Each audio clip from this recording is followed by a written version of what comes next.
The Supreme Court has rejected the Biden administration's national eviction moratorium. Brigida Santos joins me to talk about this. You know, Brigida, I love when we're right. We called this weeks ago when we did this story. Came out of the Ninth Circuit, they withheld it. We said, you know, Supremes aren't going to allow for it. Sure enough, they did in 6-3. Why did the Supreme Court shut down the latest eviction moratorium? Exactly why we covered it before. The Supreme Court has ruled that the Centers for Disease Control and Prevention exceeded its authority in preventing landlords from evicting tenants during the pandemic, stating that only Congress can take such action, and Congress, of course, has not done so. Now, at least 11 million renters have fallen behind on rent, with nearly 4 million households at risk of eviction in the next few months. And of course, there are still 7 million fewer people employed than before the pandemic. So without paychecks, we could soon see a massive wave of homelessness across the country. I'll tell you who is making money: Wall Street. The folks that have this rental property have never made so much money. It's to the point where they're giving CEOs $5 million bonuses, $3 million bonuses, because they're bringing in so much money. 97% of the revenues coming back. Can states step in to help tenants from losing their housing?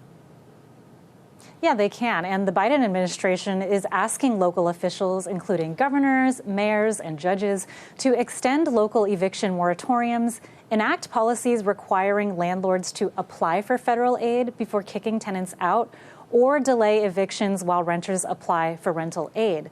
But they're not going to be motivated to do that because as of now, 89% of that $46 billion that was earmarked for emergency rental assistance has yet to be distributed to local governments.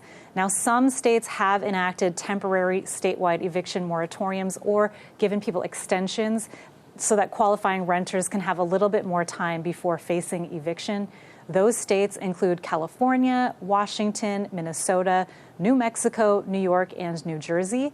Washington, D.C. is also giving people a little bit more time, but eventually all those extensions are likely to end as well. And for everyone else currently, nationwide eviction protections no longer apply. Yeah, I can't say this enough. 97% of all the revenues that are out there are coming in. So that, you know, it's a cash windfall for these folks. One of them is Equity Residential, okay? They represent 20% of the apartment real estate investment.